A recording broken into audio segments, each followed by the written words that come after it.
Buenas tardes, queridos estudiantes. En esta clase vamos en la primera hora,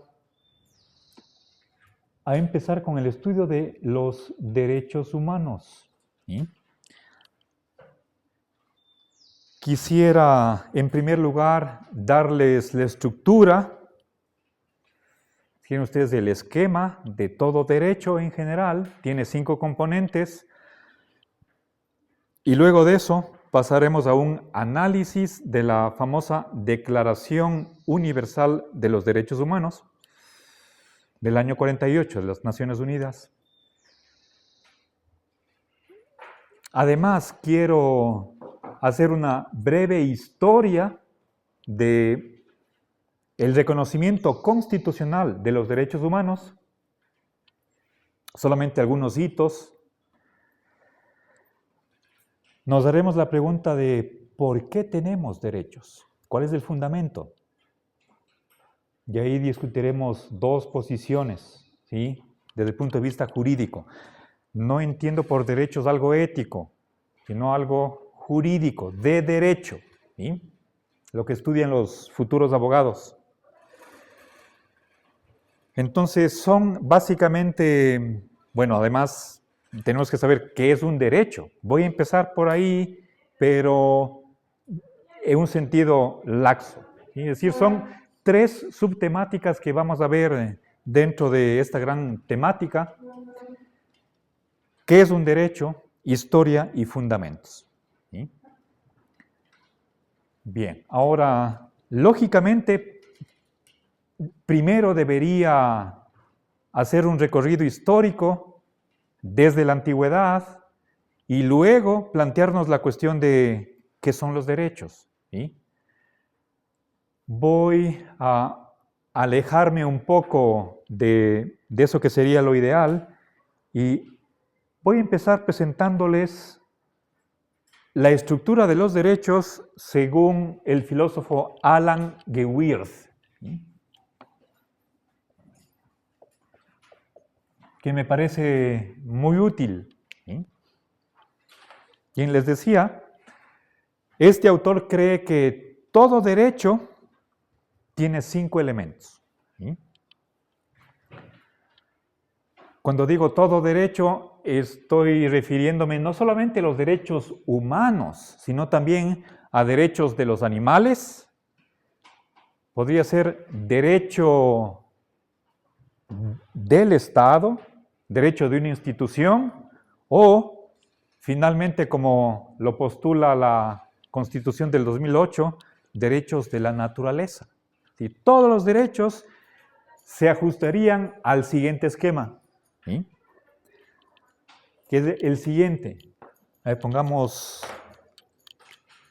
análisis. ¿Sí? No es todavía la definición que voy a presentar más luego, de que haga la historia de los derechos. ¿Sí?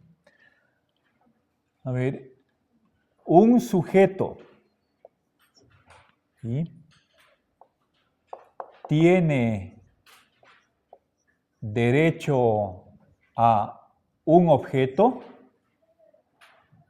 frente a un respondente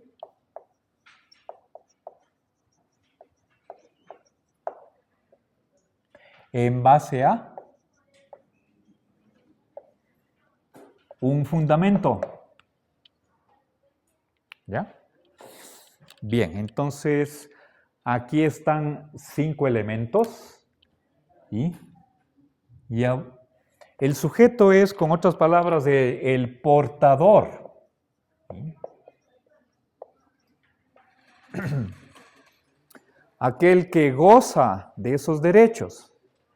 El segundo elemento está aquí. Esto es la naturaleza de un derecho. Sí, tenemos que aclarar qué es un derecho. Ese es el segundo elemento. ¿Sí? En tercer lugar, tenemos, ¿sí?, un bien o servicio, ¿sí?, a lo que se tiene derecho. frente a un respondente. El respondente es el cuarto elemento. Sí, el respondente es quien tiene una obligación con respecto al sujeto. ¿Sí? Es el respondente no hay, esta es una palabra quizás nueva para ustedes. Yo en ningún otro texto, excepto precisamente en el análisis que hace este filósofo, ahí he encontrado esta palabra. Pero ni siquiera entre los filósofos políticos o filósofos del derecho es común esta palabra. Me atrevería a decir que es, Gewirth o los que están de acuerdo con su análisis, quienes usan esta palabra. Me parece que es bastante útil y necesitamos tener este término. ¿Sí? Digo, respondente es el que tiene una obligación, un deber con respecto al sujeto. ¿Sí? El sujeto tiene un derecho, en cambio el respondente tiene una obligación o deber. ¿Sí? Entonces, hay ahí una correlación entre derechos que tiene el sujeto y obligaciones que tiene el respondente. ¿Sí? Y finalmente, como quinto elemento, el fundamento. ¿Sí? Sí, la naturaleza, esto responde a la pregunta ¿qué es? ¿Sí? Mientras que el quinto elemento es ¿por qué? ¿Sí? A ver, ok. Por ejemplo, tenemos derecho a la vida. ¿Sí? Un sujeto tiene derecho a la vida. ¿Sí? ¿Derecho a qué? Aquí hay una larga lista. ¿Sí? Entre otras cosas, importantísimo, derecho a la vida. Ese derecho a la vida implica o entraña, conlleva que los demás, sean individuos o la sociedad, tienen la obligación de no matar, respetar esa vida. ¿Sí? ¿Ok? Nos podemos preguntar, y en otra clase recuerdo algún estudiante dijo, y bueno, creo que era Abraham, si no estoy mal, y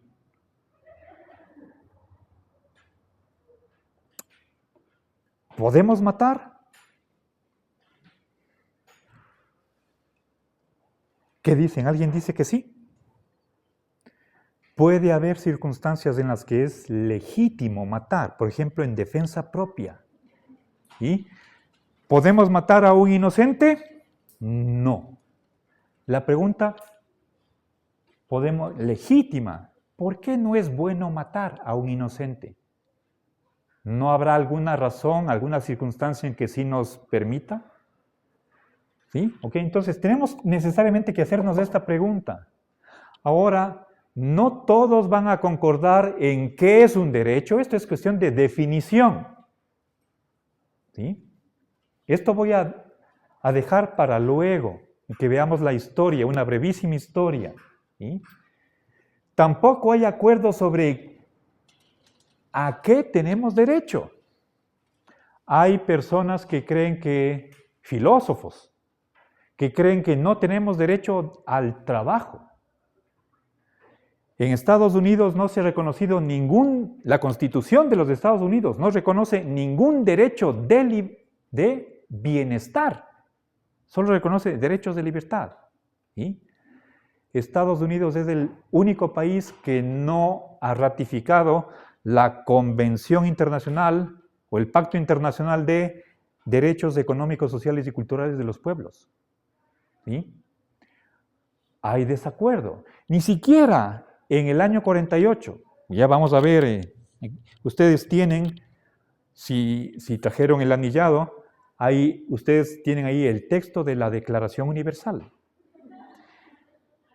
Esa declaración fue sometida a votación. De 56 países que en ese momento, en ese año, eran miembros de las Naciones Unidas, 8 no votaron a favor, se abstuvieron. que es la manera diplomática de decir no estoy de acuerdo. 8 países de 56. Entonces, ni siquiera en este tema tan fundamental como la de qué derechos tenemos, no hay acuerdo. ¿Sí? Bueno, y eso creo que no nos debería llamar la atención. Y, por supuesto, también aquí, la cuestión de fundamento, nosotros veremos la discusión entre 2 grandes corrientes, el positivismo y el naturalismo, hablando de filosofía del derecho. ¿Sí? Bien, ahora empecemos por el primer elemento. Si vamos a hablar de derechos humanos, ¿sí? Entonces el portador es el ser humano, el hombre. ¿Sí? Podría ser, les dije, derechos de los animales, mascotas, por ejemplo. No podemos tratarle de cualquier manera a un animalito. Eso debería hacernos pensar si es lícito, es correcto matar animales para alimentación. Una res, una gallina, un cuy. No vamos a discutir derechos de los animales, que sí los tienen. Nos vamos a limitar o a reducir a derechos del hombre. Pero, ojo, no estoy hablando de derechos de los ecuatorianos, ni de los franceses, sino derecho de todo ser humano. Ahora sí, si pregunto, y bueno, ¿y por qué tenemos derechos? Ya discutiremos. ¿Sí? Cuando digo hombre, estoy tomando esta palabra en sentido genérico, varón y mujer. Aclaro. ¿Sí? Bien. O en vez de portador también se utiliza la palabra titular, el titular de los derechos. ¿Quién es? Nosotros nos vamos a concentrar en el ser humano. ¿Sí?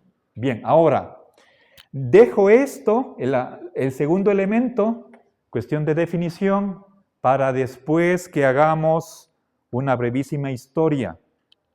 ¿Sí?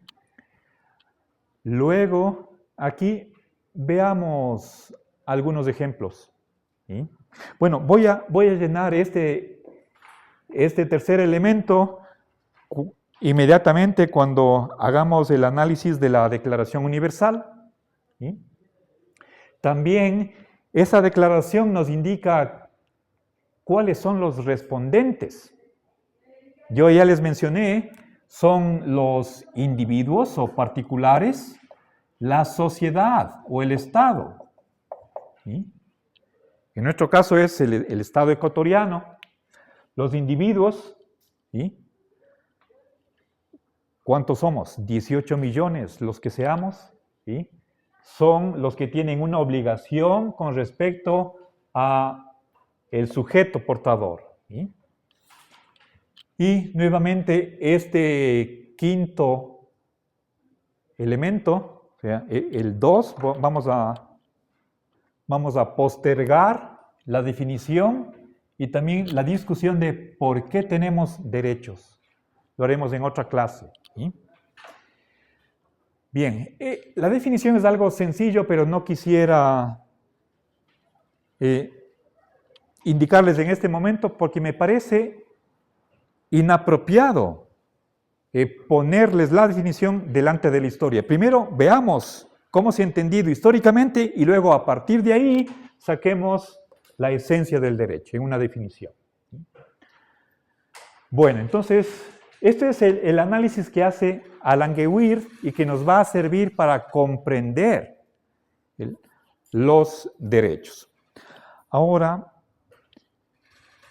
para terminar, sí quisiera relacionar derechos con obligaciones en el siguiente principio. ¿Sí? A ver, pongamos es el principio de correlatividad entre derechos y obligaciones. ¿Sí? Digamos, deberes. ¿Ya?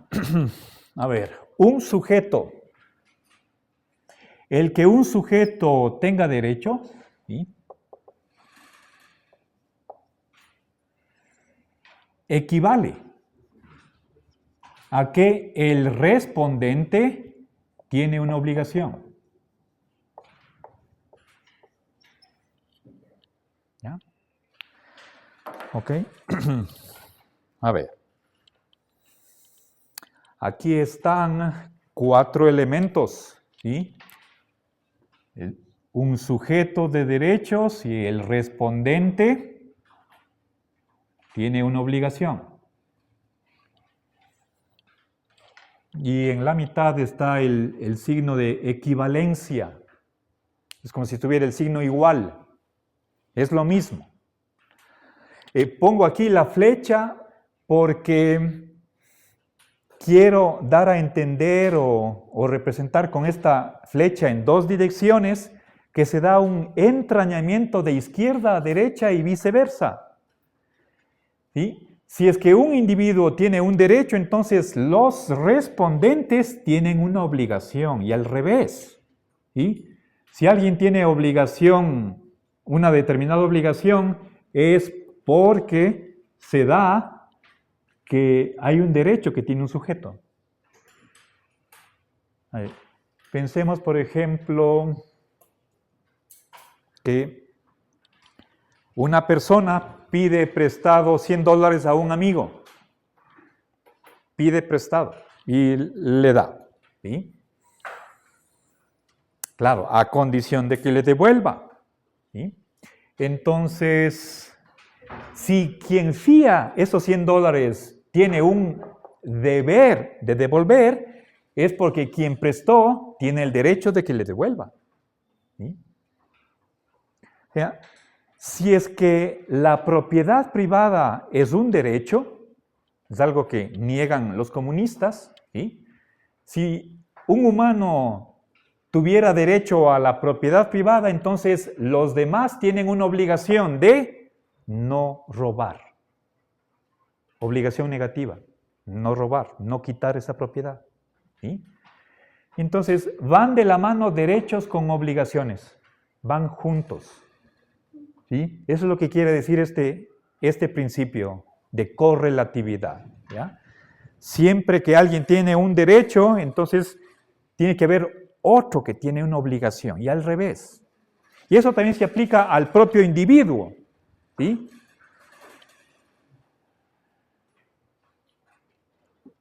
Una persona tiene derechos porque también tiene obligaciones, y al revés, tiene obligaciones también porque tiene derechos. Ambas cosas. No puede haber lo uno sin lo otro.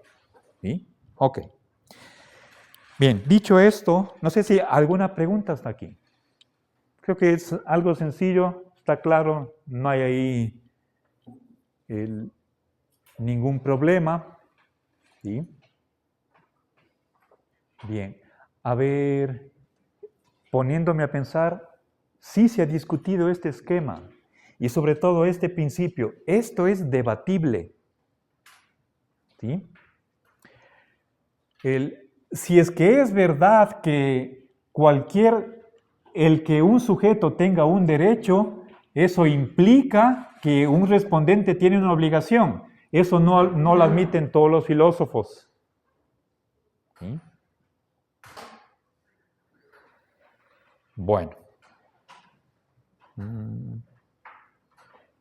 Dejemos eso simplemente mencionado para que ustedes estén advertidos, ¿sí? De que la mayoría de las cosas que dice un filósofo son controversiales. ¿Sí? Ok. Bien, este filósofo ya, si no estoy mal, murió en el siglo pasado. Tiene artículos, libros sobre derechos humanos. ¿Sí? Bien. Ok. Ahora pasemos a la Declaración Universal de los Derechos Humanos. Tenemos Declaración Universal de los Derechos Humanos del año 1948 por las Naciones Unidas.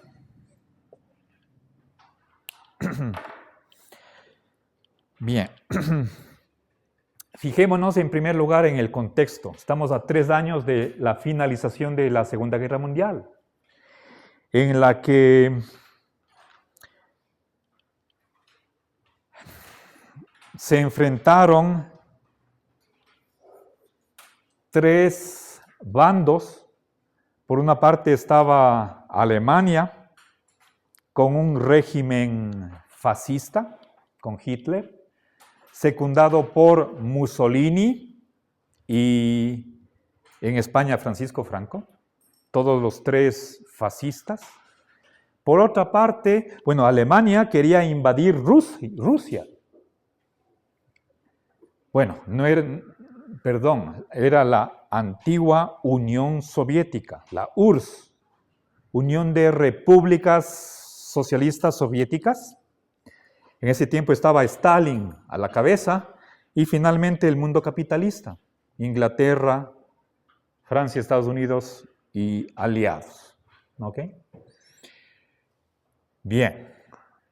Ahora, en ese contexto tenemos de por medio, si no estoy mal, el presidente Truman, era el presidente de los Estados Unidos, botó 2 bombas en 2 ciudades japonesas. Con eso Japón se rindió.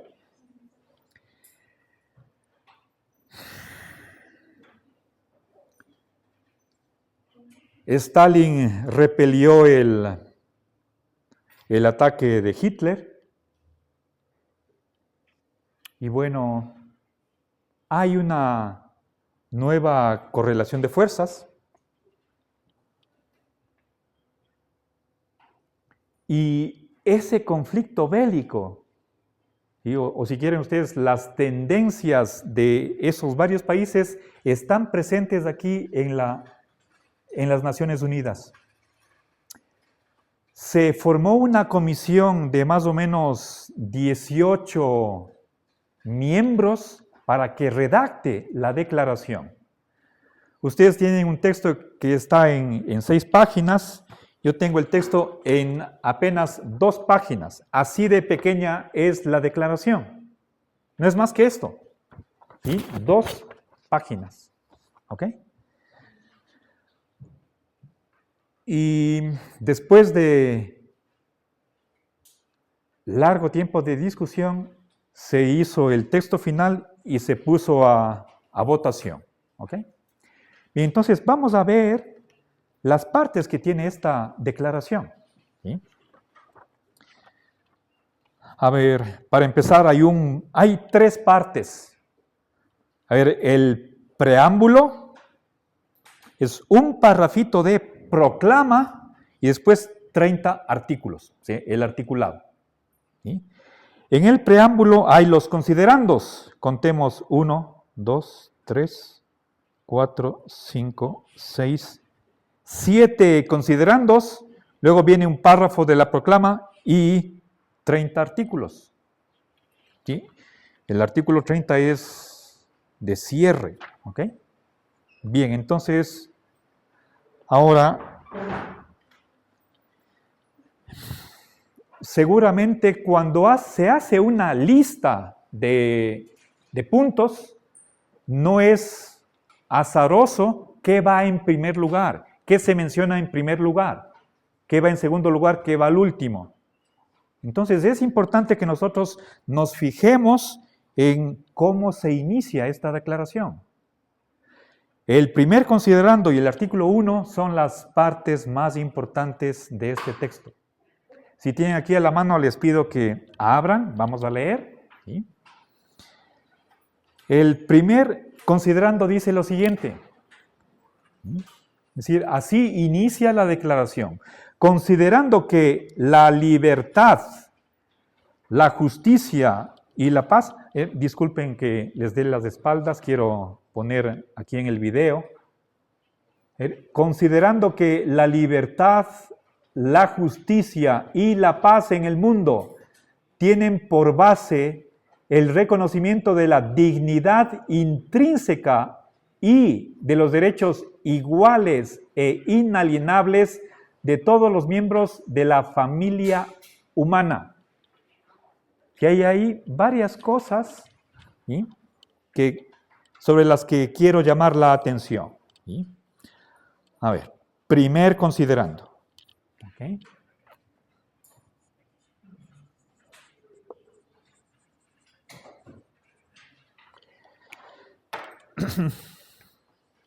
Dice, considerando que la libertad, la justicia y la paz en el mundo tienen por base, se mencionan aquí 3 valores. Pero nuevamente, ¿cuál es el primer valor que se menciona? ¿Cuál es el último?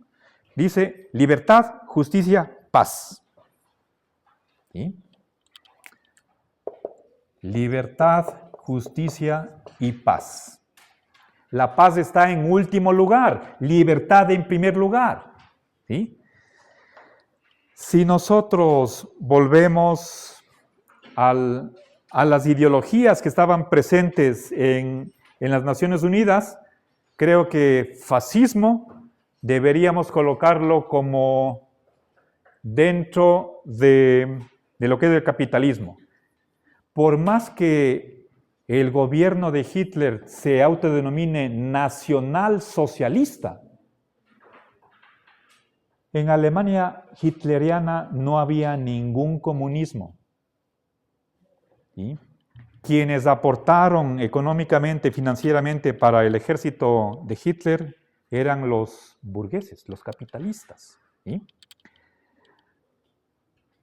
Entonces, básicamente, el conflicto que se dio con respecto a esta declaración es entre los bloques Occidente y lo que ahora es excomunismo. ¿Sí?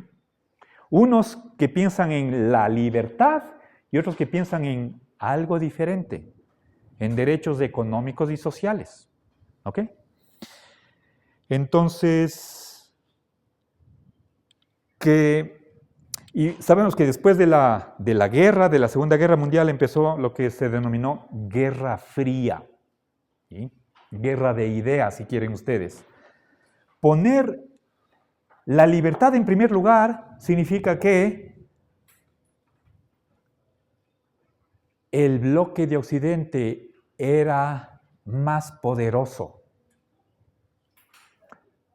La libertad tiene que ser lo primero. Y resulta extraño que después de que hubo 35 millones de muertos, sin contar con heridos y pérdidas materiales, se ponga la paz al último. Creo que esta idea ya la he dicho en algún otro momento. Si nosotros quisiéramos identificar qué es lo peor en la vida humana, deberíamos poner la guerra. No creo que haya nada más bárbaro, demoníaco, inhumano que la guerra. Una guerra de verdad.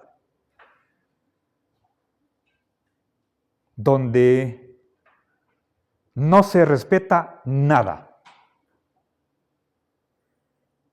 Ni siquiera, por ejemplo, planta de agua potable, plantas de electricidad, telecomunicaciones, puentes, trenes, iglesias, museos.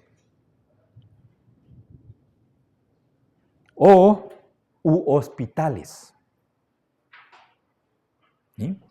Entonces, aquí simplemente este hecho de esta lista de 3 valores ya nos dice algo sobre quiénes están detrás de esta declaración. Entonces, les llamo la atención sobre este primer dato. ¿Sí? Me parece que aquí está una jerarquía equivocada. Aquí no aparece bien común, no aparece bienestar, ni siquiera felicidad, peor, amor. ¿Sí? Ahora, sigamos. Estos valores, pero verán que no está hablando de derechos de libertad o derecho a la justicia, está mencionando valores. ¿Sí? Tienen por base el reconocimiento de la dignidad intrínseca. ¿Sí?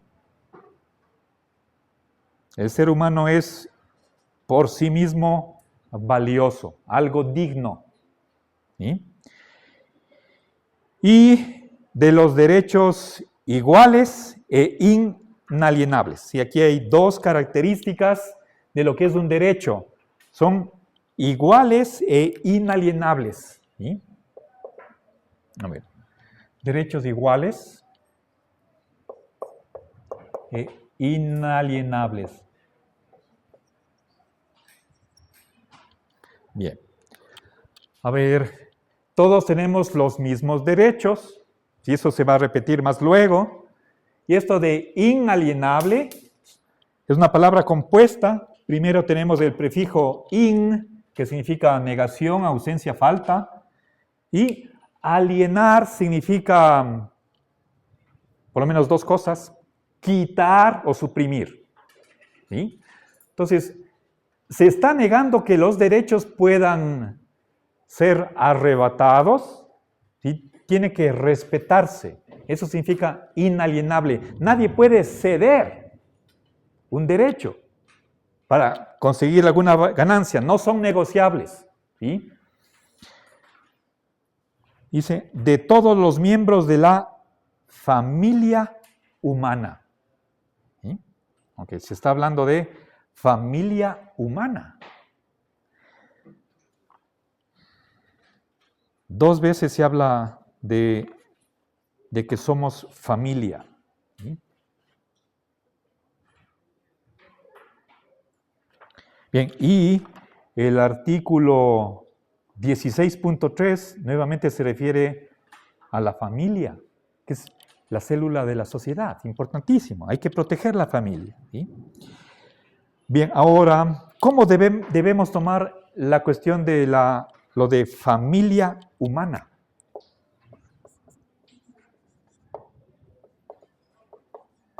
¿Será algo literal, algo figurativo, o tenemos que tomar al pie de la letra? ¿Sí?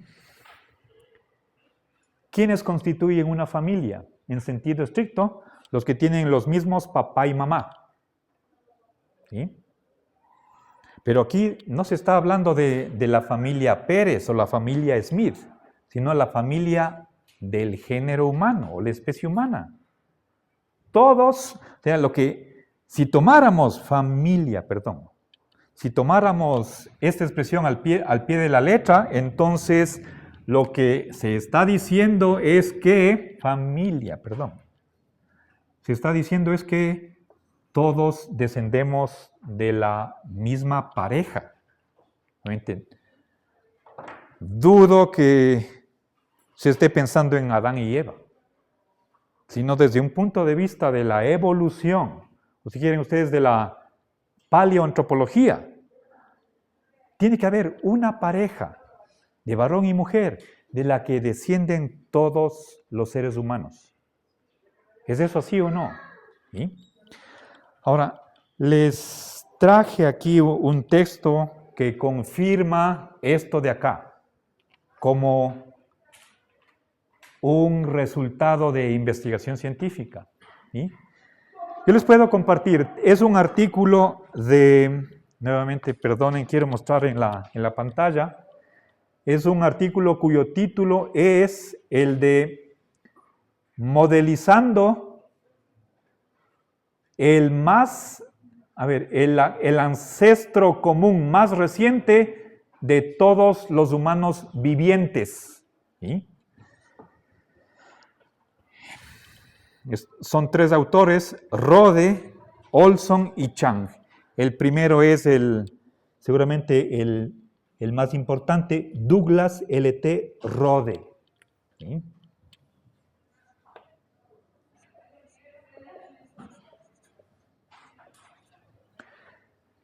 Bien.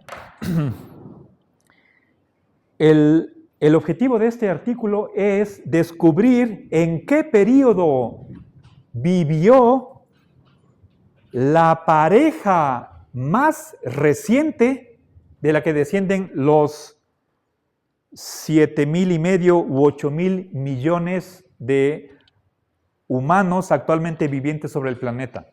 ¿Sí? Es decir, en otras palabras, es una cuestión de genealogía. ¿Sí? Pensemos en el árbol genealógico, tenemos el tronco, aquí las ramas. ¿Sí?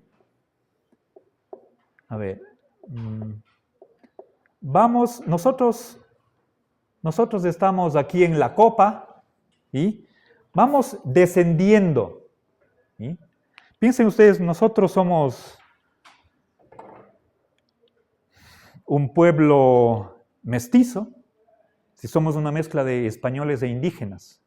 Si nos remontáramos 500 años al momento de la conquista, entonces debió haber habido un español con apellido español, por ejemplo, Sánchez, Pérez, que se emparejó con una indígena y así se creó todos los pueblos que fuimos ex colonias de España. Estoy hablando de un individuo español y una mujer indígena. O sea, quienes compartimos el mismo apellido. ¿Sí? Pienso en la familia Guamán, sea de Loja o de Imbabura, tiene que tener un antecesor común. Son familia en toda Hispanoamérica. ¿Sí? Es cuestión de remontarnos. ¿Sí? Eso es lo que hacen los quienes son especialistas en genealogía. ¿Sí? En base a documentación, en base a archivos, descubren datos y arman este árbol. ¿Ok? Pero aquí no me interesa la historia de las determinadas familias. Por supuesto, hay publicaciones. ¿Sí? Recuerdo, mi padre compró un libro, La familia Vázquez en el Ecuador. Le nombran a mi abuelo paterno, pero no logran conectarle con el árbol. Es lo que se llama un incunable. ¿Sí? Se sabe cuál es el primer Vázquez en Ecuador. Y luego qué hijos, nietos, bisnietos, tataranietos, etcétera, hasta el siglo XX. ¿Ok? Ahora, salgamos de las familias. No nos interesa aquí propiamente los apellidos, sino lo que se está diciendo en esta declaración es que todos nacemos de la misma pareja. ¿En qué época vivió esa pareja? Ese es el problema que se plantea este artículo. Y la respuesta es, ¿sí? Vivió, o sea, hay que tomar en cuenta muchísimos factores. Sabemos que el ser humano apareció en el planeta en el centro de África y de ahí emigró para todo el mundo. Cruzó por el canal de canal de Suez, a lo que es el continente euroasiático, luego descendió a Australia, pasó a América. Hay que ver qué porcentaje de la población que vive en la costa está dispuesta a zarpar, a tomar un barco y una lancha y irse a otro lugar. Cuestión de emigración. ¿Sí? Por supuesto, detrás de esto están modelos matemáticos, estadísticos, ¿sí? Ciencia pura por detrás. Ahora, el resultado, la conclusión de la investigación es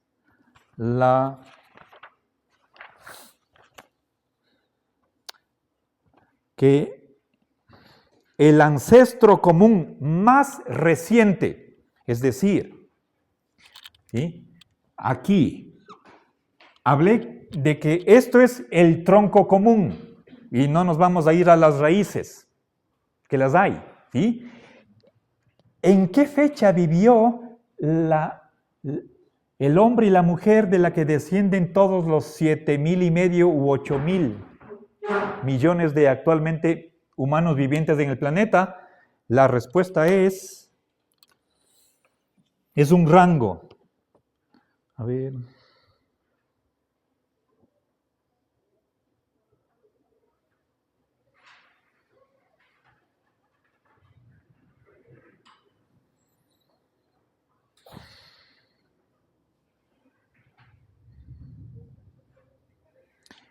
A ver, del el año 55 de nuestra era, a ver, pongamos al revés.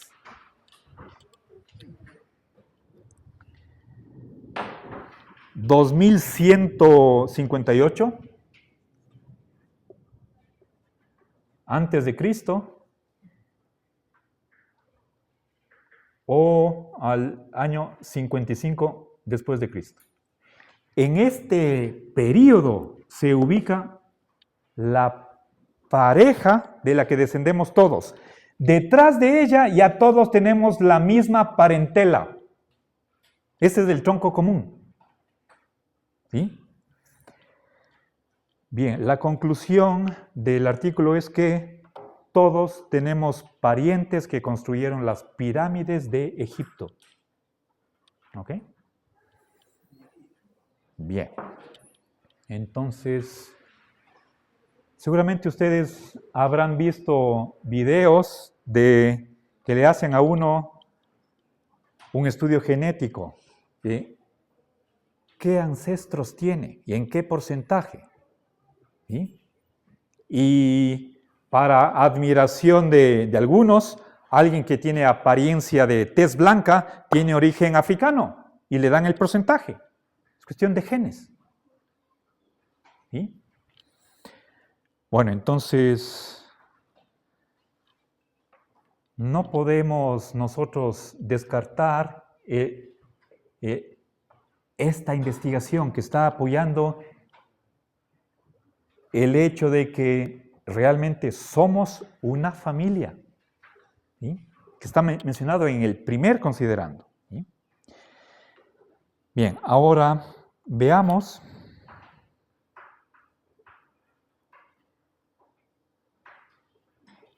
artículo 1. Pasemos al artículo 1. ¿Sí? Dice, todos los seres humanos nacen libres e iguales en dignidad y derechos. ¿Sí? Bien. Recuerden, no está hablando solamente de los estadounidenses, de los rusos o los chinos, sino de los seres humanos. ¿Y cómo nacemos? Con dos características.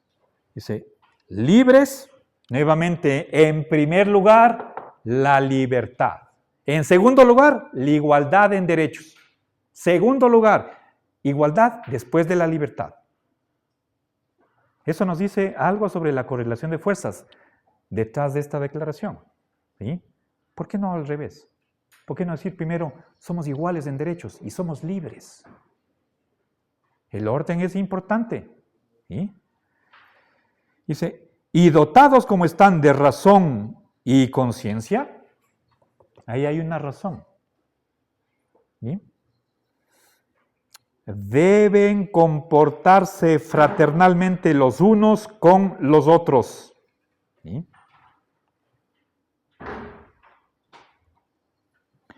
A ver, es importante esto de acá. ¿Sí?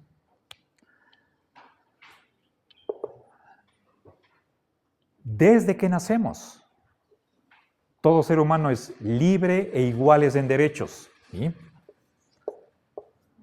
Todo humano es libre e igual en derechos. A ver, iguales en dignidad. Segunda vez que aparece esta palabra dignidad. También estaba en el primer considerando. Y deberíamos entenderlo en el sentido de valor. Todos somos igualmente valiosos.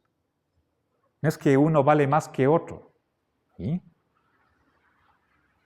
Y no habría que entender dignidad en el sentido kantiano. Entre los 17, 18 o 19 integrantes de la comisión de redacción, no había ningún kantiano. ¿Sí? Como para hacernos inducir que deberíamos leer dignidad como lo pensaba Kant, ¿sí? Como un fin en sí mismo. No lo creo. ¿Sí? Bien, entonces, libre, todos los humanos, vamos, Todos los humanos son libres e iguales en derechos y dignidad. Y deben comportarse fraternalmente los unos con los otros. ¿Sí? Entonces, ¿y qué más? Obligación, eso voy a poner con café, porque es una norma. Obligación de fraternidad.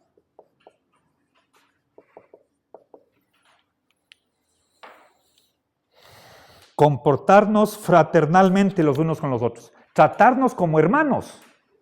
¿Sí? ¿Por qué esta obligación? Porque somos familia.